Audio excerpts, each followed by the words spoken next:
हे जे लोक घ्यायला येतात ते म्हणतात की दादा इतकं महाग का झालेलं आहे. मागच्या वर्षी जी मूर्ती 4, 4.5, 5,000ला होती तीच मूर्ती 8 ते 9,000ने.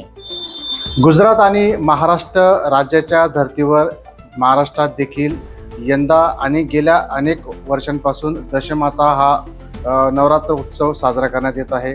दरम्यान या ठिकाणी गेल्या अनेक वर्षांपासून हा नवरात्र उत्सव दशमाताच्या नावाने या ठिकाणी देखील साजरा केला जात आहे.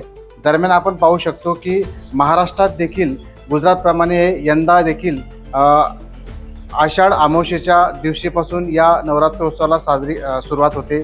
त्यानंतर 9 दिवस 9 रात्र या ठिकाणी आपल्या महाराष्ट्राप्रमाणे नवरात्राच्या जसा साजरा केला जातो त्याच पद्धतीने दशमाताचा जो उत्सव आहे तो उत्सव महाराष्ट्रात देखील मोठ्या उत्साहात साजरा केला जातो.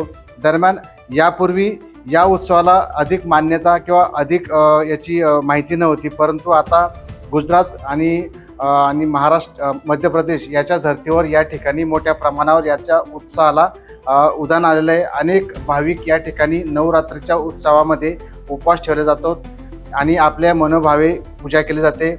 काहींची नवसाला पावणारे हे देवी असते, ती आपल्याला जे काही नवस असेल ते नवस फेडण्यासाठी या नवरात्रोत्सवामध्ये या ठिकाणी उपवास केले जातात. आपण जळगाव शहरातील कुंभारवाडा येथे त्रिमूर्ती आर्ट्स आहे, ज्या ठिकाणी या आकर्षक दशमाताच्या मूर्त्या या ठिकाणी तयार केलेल्या आहेत. दरम्यान 2 दिवसानंतर या उत्सवाला सुरुवात होणार असून या ठिकाणी जे कलाकार आहेत, जे आर्ट्स आहेत ते या ठिकाणी याच्यावरती अंतिम हात फिरवताना दिसून येत आहेत.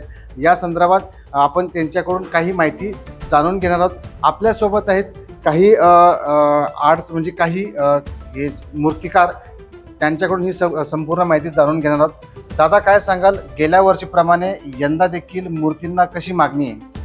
गेल्या वर्षाप्रमाणे म्हटलं म्हणजे मागच्या वर्षी जे होतं ते 50% आमच्यावाली मागणी होती. यावर्षी जवळपास डायरेक्ट 90% झालेली आहे. हा सण जो आहे हा गुजरातमध्ये जास्त साजरा केला जात होता, पण मग आता महाराष्ट्रामध्ये म्हटलं म्हणजे आता 100% लोक महाराष्ट्रामध्ये पण हे माताचा सण साजरा करतात. जवळपास नवरात्र जसं आपल्या महाराष्ट्रामध्ये होतं तसं आता दशमाताचं पण होतंय.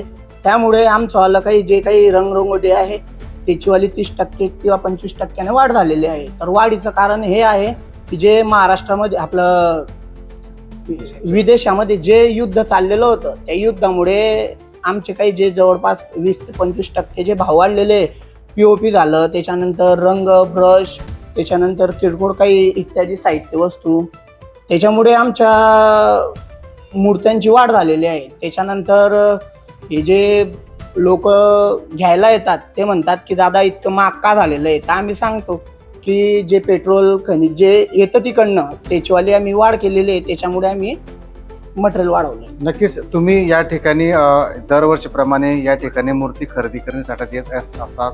गेल्या वर्षीप्रमाणे तुम्हाला काय अनुभव आहे की या ठिकाणी मूर्तीचा भाव कसा पद्धतीने वाढलेला आहे? मागच्या वर्षी जी मूर्ती 4, 4.5, 5,000ला होती तीच मूर्ती 8 ते 9,000ने. कारण की त्यांचे सर्वच गोष्टीचे भाव वाढलेले आहेत आणि मूर्तीची सजावट आणि ते 3 फुटापासून ते 11 फुटापर्यंत मूर्ती असते. जवळपास यंदा आता किती टक्क्यांनी साधारणतः किमतीमध्ये वाढ झाली असेल? 30 ते 40% भाव वाढलेले.